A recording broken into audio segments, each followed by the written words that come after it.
तो देखो संचायक बैटरी क्या है ना।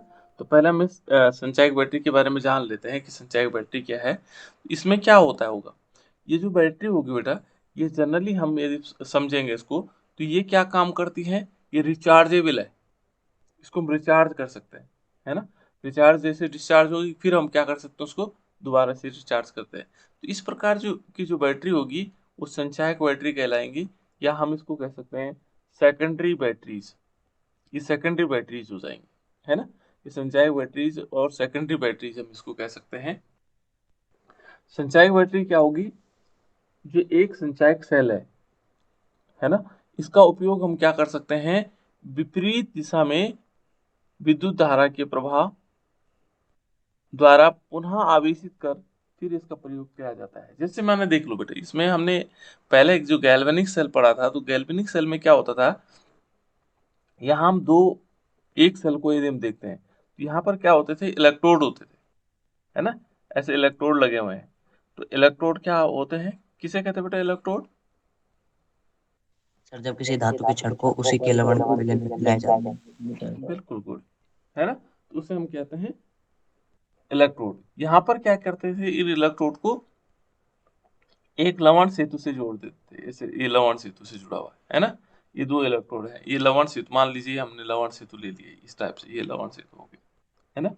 साल्ट ब्रिज हम इसको बोलते हैं। और ये मान लीजिए ये जिंक है, जिंक की छड़ है, जिंक है, एक सेल बना रहा हूं मैं, है ना, एक सेल बना रहा हूँ, और ये कॉपर है। इसमें क्या होता था कि जैसे मान लीजिए यहाँ से हमने क्या किया, इस टाइप से, तो यहाँ से क्या होता, विद्युत धारा, देखो इलेक्ट्रॉन कहाँ से, यहाँ से क्या होते थे, इलेक्ट्रॉन का जो प्रभाव होता था वो यहाँ से यहाँ की तरफ होता था। ऐसे तो पढ़ते थे हम कि इलेक्ट्रॉन का प्रवाह इधर से इधर होता है ना। जिंक से कॉपर की ओर होता है ना। या यहाँ इसको हम कहते थे एनोड, ये था एनोड। एनोड से कहाँ की तरफ होता था बेटा, कैथोड की तरफ, है ना। जो विद्युत धारा होती, विद्युत धारा का प्रभाव कहाँ से कहाँ की तरफ होता था। कॉपर से जिंक की ओर। राइट। जो कॉपर है, कॉपर से जिंक की ओर, यानी कि कैथोड से एनोड की ओर। यदि हम इसको देखेंगे तो यहाँ कैथोड से एनोड की ओर क्या होता था, विद्युत धारा का प्रभाव होता था। ये तो इसका नियम था, किस वाले का, जो सिंपल वाला सेल है। जैसे ही ये कंप्लीट हो जाएगा फिर उसको, उसके बाद इसमें विद्युत धारा प्रवाहित नहीं होती। जैसे ही कंप्लीट, जैसे ही क्या हो जाता था, खत्म हो जाता था। लेकिन जो ये संचायक बैटरीज है, ये पहले विद्युत धारा इधर से इधर की तरफ बह रही है, और जैसे ही क्या होगा, ये कंप्लीट हो जाएगा, ये खत्म हो जाएगा, फिर ये विद्युत धारा इधर से इधर की तरफ होगी। ये दोनों तरफ होती है ना। ये देखो बेटा, जो एक संचायक जो सेल है का उपयोग के बाद हम क्या कर सकते, जैसे उपयोग कर लिया, बाद विपरीत दिशा में क्या होती, विद्युत धारा प्रवाह द्वारा पुनः आवेशित कर लिया जाता है। जैसे खत्म, डिस्चार्ज हो गया, फिर हमने इसको क्या किया, आवेश दिया, और आवेश दिया, ये अभिक्रिया क्या होगी, विपरीत दिशा में होने लगेगी। और जैसे ही विपरीत दिशा में होगा, ये पुनः क्या हो जाता है, आवेशित हो जाता है, रिचार्ज हो जाता है। ठीक है ना, और फिर से हम इसका प्रयोग कर सकते हैं। ठीक है ना, हम इसको प्रयोग में ला सकते हैं। तो ये फिर दोबारा से हम क्या करेंगे, उसको प्रयोग में ला सकते हैं। तो ये था हमारे पास संचायक बैटरीज, जिसको हम क्या कहते हैं, सेकेंडरी बैटरीज। ठीक है ना, क्लियर हो गया। इसमें क्या होगा कि पहले विद्युत धारा जैसे कंप्लीट हो जाएगी, जैसे हम इसका उपयोग कर लेंगे, फिर हम इसको आवेशित करेंगे। आवेशित करने के बाद इसमें क्या होगा, फिर इसका हम प्रयोग कर सकते हैं। ठीक है ना, तो ये है हमारे पास कौन सा वाला, सेकेंडरी बैटरीज। या साधारण भाषा में हम इसको कह सकते हैं कि रिचार्जेबल है, यानी कि इसको चार्ज किया जा सकता है दोबारा से।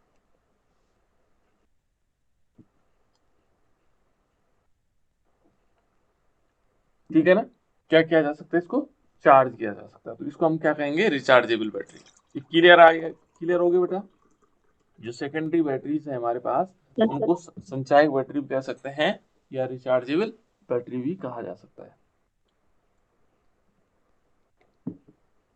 अब इसके बारे में और देखें, क्या है ये, अच्छी संचायक सेल अनेक बार क्या होते हैं, डिस्चार्ज एवं चार्ज के चक्रण से गुजर सकती हैं।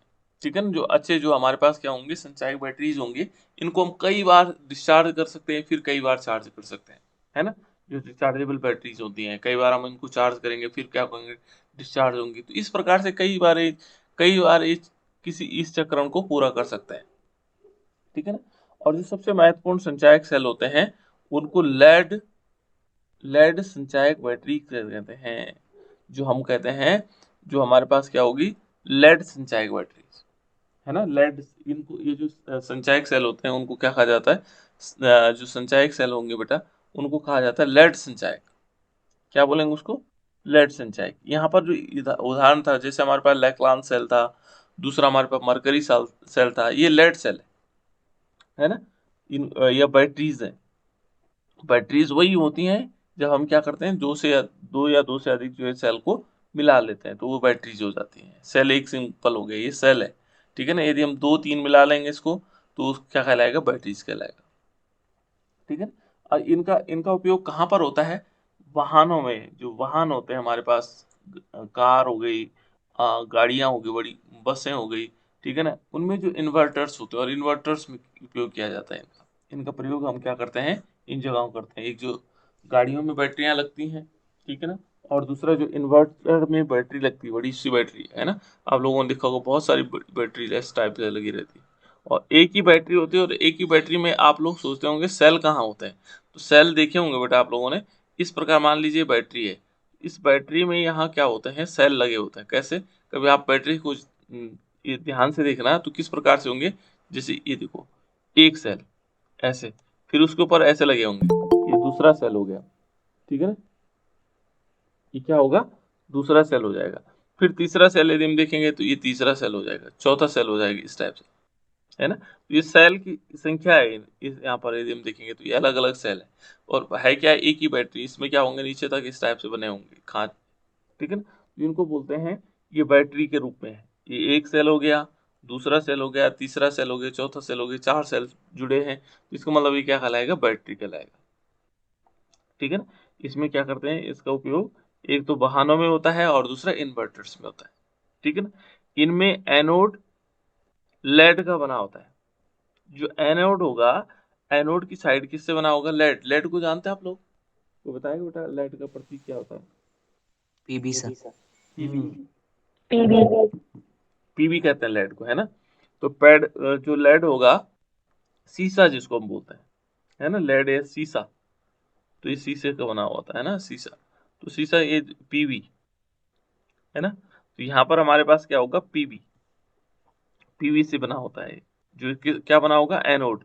यहाँ पर जो एनोड का बना होगा, ये किसका बना होगा, लेड का, ठीक है ना, बना होता है। और कैथोड भी, जो कैथोड लेड ऑक्साइड का से भरे रहते हैं। देखो, इसमें दो चीजें हैं, एक तो क्या होगा, एनोड लेड से बना होता है, तथा जो कैथोड है, वो लेड ऑक्साइड से भरे हुए लेड ग्रीड का होता है। ये भी क्या है तो ये लेड, लेकिन इसमें क्या भरा होगा, लेड ऑक्साइड भरा होगा, तो इसको कहा जाता है लेड ग्रीड। इसको क्या कहा जाएगा, लेड ग्रीड। और 38% क्या होता है इसमें, सल्फ्यूरिक अम्ल का विलयन, ठीक है ना। 30 जो कितना, 38% जो ये बैटरियों में भरा जाता है, इसमें पूरा नहीं बेटा, 38%। यानी कि यदि मानो हमने 100% सल्फ्यूरिक एसिड लिया, तो उसमें से क्या करना पड़ेगा, इसमें से हमें क्या करना पड़ेगा, हमें 38% जो है सल्फ्यूरिक अम्ल, और बाकी इसमें डिस्टिल वाटर, ठीक है ना। डिस्टिल वाटर हम जानते होंगे आप लोग, डिस्टिल वाटर जानते हो बेटा, शुद्ध जल। आसुत जल। अब देखो दो चीजें आई मिल करके, एक बच्चे ने कहा शुद्ध जल, और एक ने कहा आसूत जल।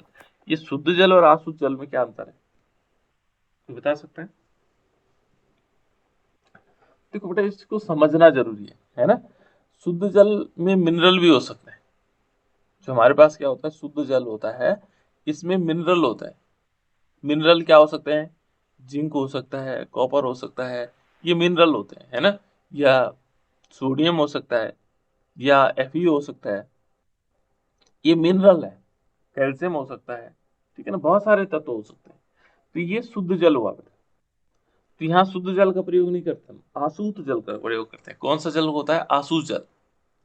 अब आसूत जल क्या हुआ, इसमें कोई मिनरल नहीं होता है। कैसे? आसुत जल बनाया कैसे जाता है? देखो यहाँ पर हम क्या करेंगे, पानी लेंगे, हमने पानी को लिया और पानी को क्या करना है, वेपोराइज करना है, वाष्पित करना है। तो जो मिनरल होते हैं वो नीचे रह जाते हैं, क्योंकि मिनरल क्या कर सकते हैं, लेड को खराब कर सकते हैं। मिनरल क्या कर सकते हैं, लेड को खराब कर सकते हैं, जो मिनरल होते हैं, है ना।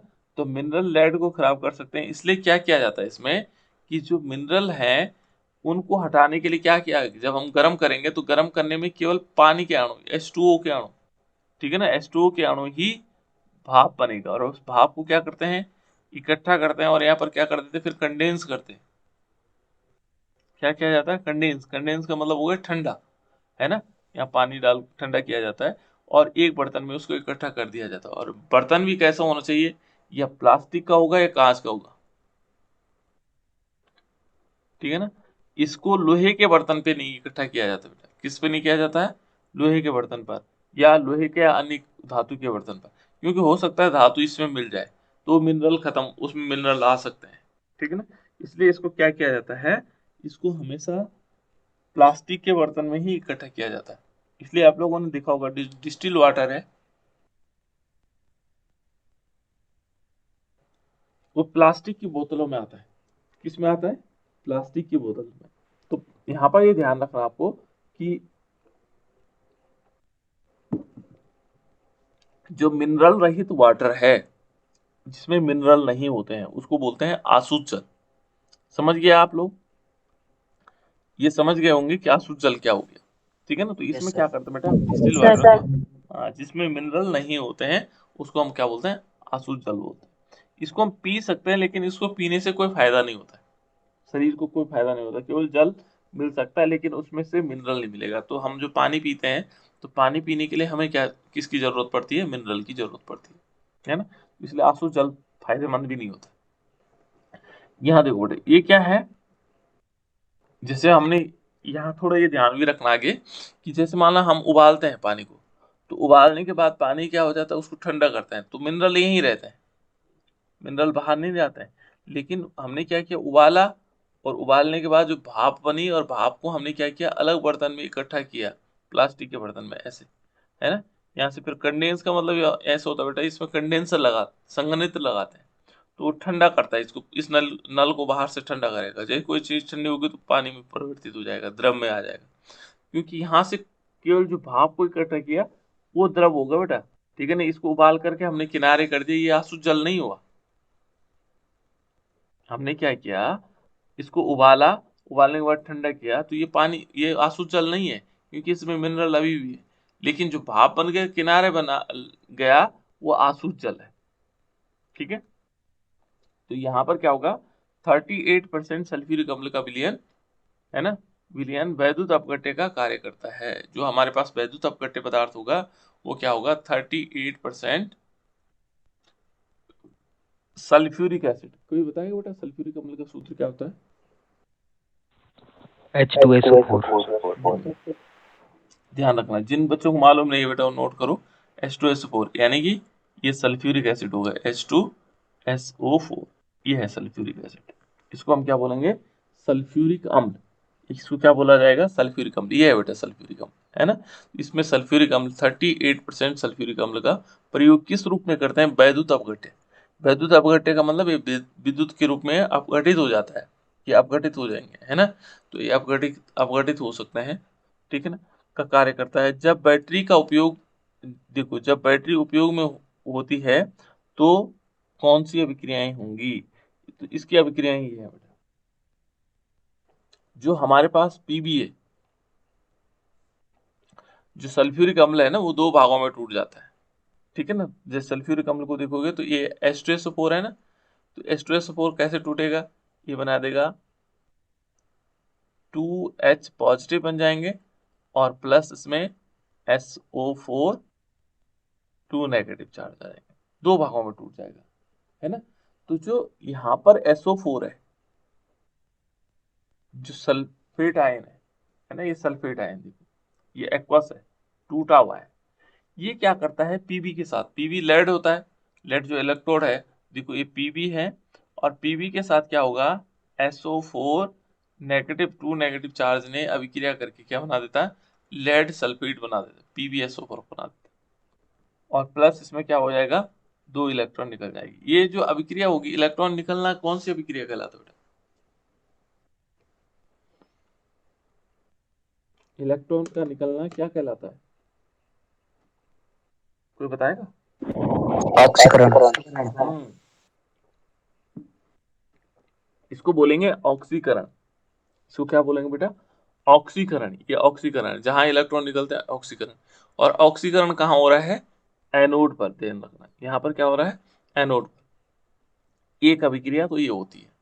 दूसरा जो यहाँ सल्फेट आयन है ना, ये ऐसे तो बना हुआ है, देखो मान लीजिए एक बर्तन हमने लिया है यहाँ पर, ठीक है ना, एक बर्तन लिया, इसमें हमने क्या किया, सल्फ्यूरिक अम्ल लिया, H2SO4 लिया, ठीक है ना। यहाँ 2 सेल लगाए, 2 सेल, ये देखो लेड और लेड से भरा हुआ लेड ग्रीड, है ना। यहाँ क्या होगा, हमने जब सल्फ्यूरिक अम्ल डाला तो सल्फ्यूरिक अम्ल टूट करके क्या बना रहा है, 2H पॉजिटिव बना रहा है, ठीक है ना, यहाँ पर पॉजिटिव बना रहा है। और यहाँ यदि हम देखेंगे, दूसरा क्या बना रहा है, SO4 नेगेटिव बना रहा है। जो एनोड है, मान लीजिए इस तरफ हम एनोड ले लेते हैं, ठीक है ना, ये एनोड लिया, तो एनोड पे क्या होगा, ऑक्सीडेशन होगा। ऑक्सीडेशन का मतलब इलेक्ट्रॉन निकलेंगे, तो इलेक्ट्रॉन निकलने के लिए यहाँ आ जाएगा, यानी कि सल्फेट यहाँ आएगा, है ना। इसने इलेक्ट्रॉन लिए था, यहाँ पर इलेक्ट्रॉन दिए इसने, जब क्या बनाया, ये जो सल्फेट आयन ने इलेक्ट्रॉन दे दिए, देखो 2 इलेक्ट्रॉन दिए, यहाँ पर आकर के इसके साथ पीबी के साथ अभिक्रिया की और इसने 2 इलेक्ट्रॉन निकाल दिए। ये दूसरा लेड लेड ग्रीड है। लेड ग्रीड मीन्स PbO2 से भरा हुआ, है ना, लेड ग्रीड है। तो उसने फिर देखो, इसने भी सल्फेट आयन से किया, देखो किस प्रकार से आएगा। जो कैथोड पर अभिक्रिया होगी बेटा, कैथोड पर क्या होगा, कैथोड जो हमारे पास होगा, इस पर अभिक्रिया क्या होगा, PbO2 लेड ग्रीड है ना। और यहाँ भी सल्फेट आयन आएगा, SO4 2 नेगेटिव वाला, प्लस क्या होगा, इसमें 4H पॉजिटिव होंगे। 4H पॉजिटिव कहाँ से आए, 2H पॉजिटिव तो इसके साथ वाले के, और 2H पॉजिटिव इसके साथ वाले, है ना, कितने हो गए, 4H पॉजिटिव। और उन्होंने 2 इलेक्ट्रॉन लिए, ठीक है ना। और इलेक्ट्रॉन लेने के बाद क्या बना दिया, देखो PbSO4, ठीक है ना, और प्लस 2H2। देखो दोनों कंडीशंस में क्या बन रहा है, लेड सल्फेट बन रहा है, यहाँ भी बन रहा है, यहाँ भी बन रहा है, देखो, ठीक है ना। यहाँ पानी का अणु निकल रहा है, इसने इलेक्ट्रॉन लिए, लेने का मतलब क्या क्या कहलाता है, इलेक्ट्रॉन लेना को कहाँ क्या कहलाता है, अपचयन। यहाँ पर अपचयन है, ठीक है ना। ये ध्यान रखना बेटा, आपको बार बार क्वेश्चन इसलिए पूछ रहा हूँ ताकि याद रहेगा। इलेक्ट्रॉन निकलना ऑक्सीकरण, और इलेक्ट्रॉन का ग्रहण करना क्या कहलाएगा, अपचयन। और इसको उपचयन कहते हैं, ये उपचयन है। ये क्या है, उपचयन भी कहते हैं इसको, ऑक्सीकरण भी कहते हैं, ठीक है ना। और ऑक्सीडेशन अंग्रेजी में तो कहते ही हैं, ठीक है ना। यहाँ पर क्या हो जाएगी, अपचयन, इसको बोलेंगे अपचयन। ये हो गया हमारे पास अपचयन, जिसको हम रिडक्शन कह रहे हैं, ठीक है ना। इस प्रकार से जो एनोड और कैथोड पर जो दोनों अभिक्रियाएं होंगी, उनको यदि हम सम्मिलित रूप में लिखेंगे, एक साथ लिखेंगे, तो देखो पहले क्या आएगा, पीबी, पहले क्या होगा, पीबी। और फिर देखो जो इस तरफ वाले हैं एरो की, देखो इस लिखने का तरीका ये होता है बेटा, जैसे हम इसको पूरा एक साथ लिखने की कोशिश करते हैं, तो एक साथ किस प्रकार से लिखा जा सकता है ना। यदि हम इसको एक साथ लिखने का प्रयास करते हैं तो किस प्रकार से लिख सकते हैं, जैसे हमने लिखा, जो एरो की इस तरफ है उनको एक साथ लिख सकते हैं, देखो एरो की इस तरफ, यानी कि जो हमारे बाएं हाथ की तरफ है, देखो यहाँ पर इतना है, और ये भी कितना है, यहाँ से यहाँ तक ये एक साथ है, ठीक है ना। ये एरो के इस तरफ वाला है, लेफ्ट हैंड साइड में। और एरो की उस तरफ वाले दूसरे वाले ये है, इनको ये वाला पोर्शन यहाँ है ना, और ये वाला पोर्शन, इनमें देखो बेटा जो कॉमन है वो कट सकता है। तो कॉमन तो यदि हम देखेंगे, देखो जो एरो के इस तरफ वाले हैं, मान लीजिए यहाँ देखेंगे तो लेफ्ट हैंड साइड में है ना, इसमें इसकी, ये देखो ये लेफ्ट हैंड साइड वाले को देखो, राइट हैंड साइड में कोई ऐसी चीज है, हाँ ये पीबी देखो पीबीओ PbSO4 है, 2 इलेक्ट्रॉन है कि नहीं, तो ये कट जाएंगे। देखो यहाँ पर कैसे आएगा, यदि हम इसमें देखेंगे तो पहले पीबी लिखा हमने ऊपर वाले, देखो ये पीबी है, ठीक है। दूसरा क्या आ जाएगा, पीबीओ2, देखो यहाँ से नीचे वाले से लिया ये वाला, है ना। ये पहला पीबी लिया, फिर क्या लिया, पीबीओ2, पीबीओ2 लेट ग्रीड, है ना। फिर क्या लिया उसके बाद, देखो H2SO4, H2SO4 कहाँ से आया, देखो SO4 ये है, SO4 क्या है, यहाँ पर है, और देखो SO4 यहाँ पर है, कितने SO4 हो गए, 2, है ना।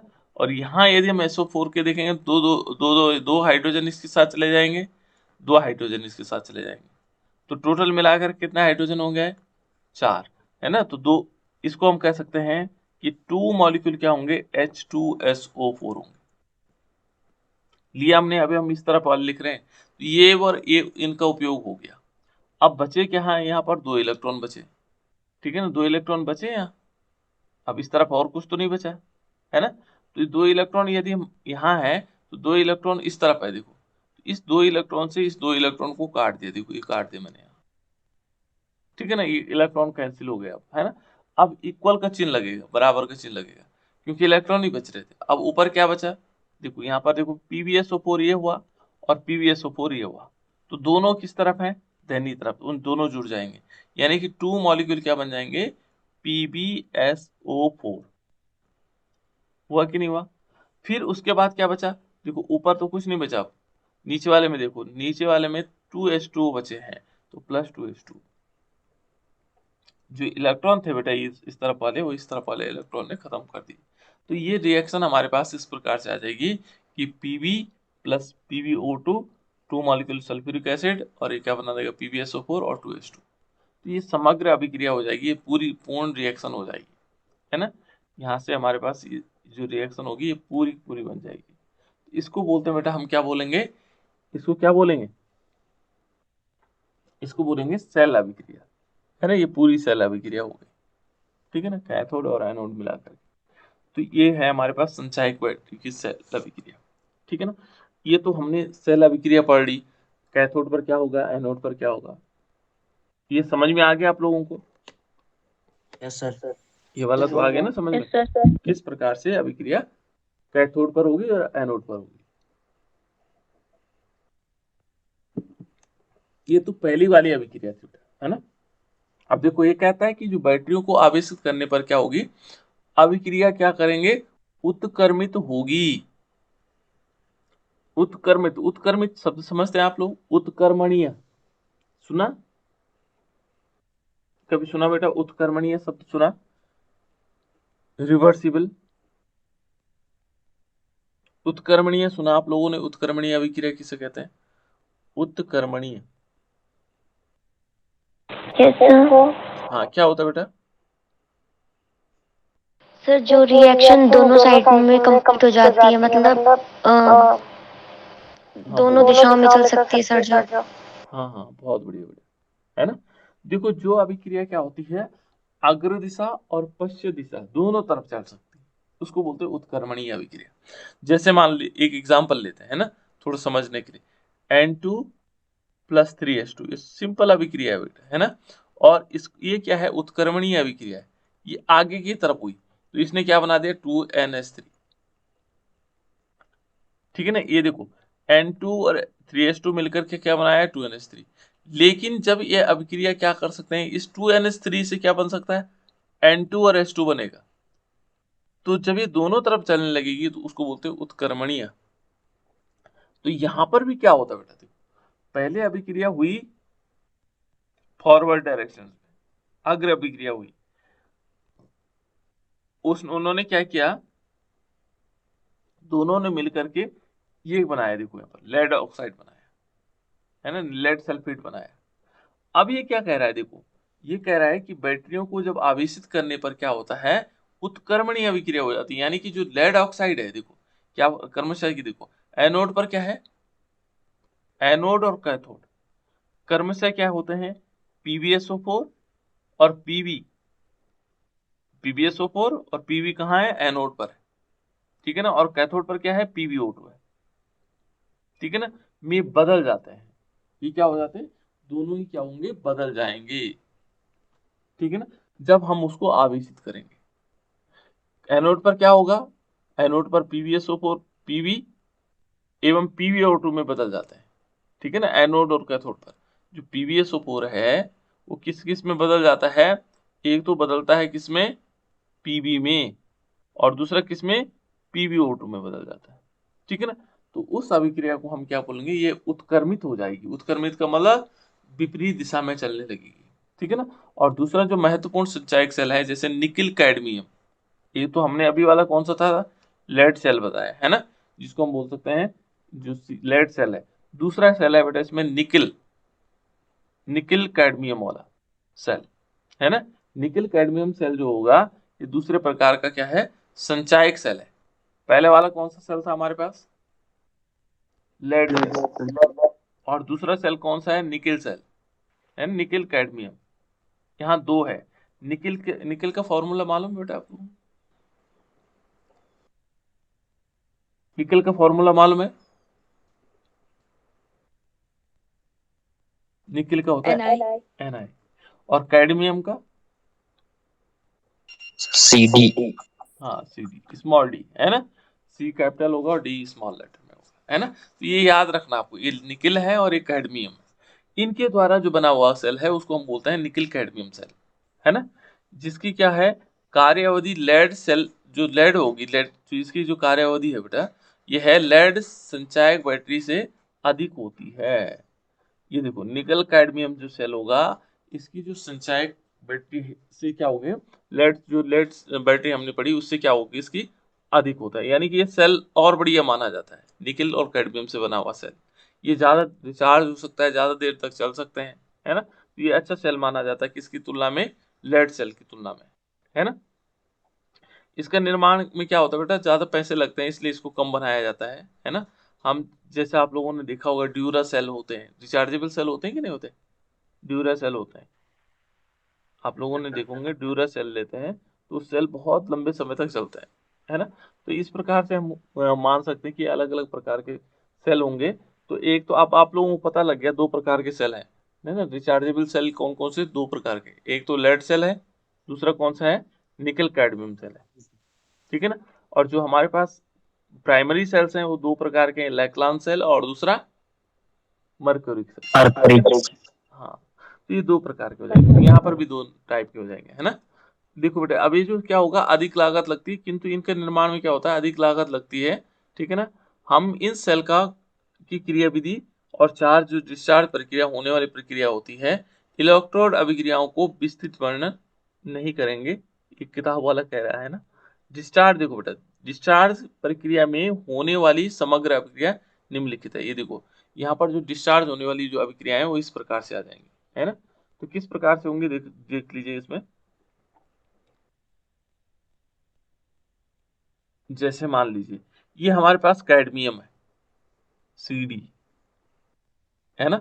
और यदि हम देखेंगे 2 मॉलिक्यूल Na, ये इसकी रिएक्शन है ना। और यहाँ पर क्या आएगा, OH की होल थ्राइस सॉलिड के फॉर्म में होगा, और ये जो बनाएगा ये बनाएगा कैडमियम ऑक्साइड CdO, और प्लस क्या निकल जाएगा 2 मॉलिक्यूल Na, निकिल और निकिल हाइड्रोक्साइड OH की होल थ्राइस, और प्लस क्या हो जाएगा 2H2O। इस प्रकार से बनाएगा बेटा ये, है ना। तो यहाँ पर ये सेल अभिक्रियाएं इस टाइप से हो जाएंगी, एक कैथोड पर और एनोड पर, ये समग्र अभिक्रिया सीधे हमने डायरेक्ट लिख लिया इसको, है ना। तो ये दोनों अभिक्रियाएं, तो यही था बेटा आप लोगों के पास किसके लिए, जो हमने सेल पढ़े हैं, सेल प्राइमरी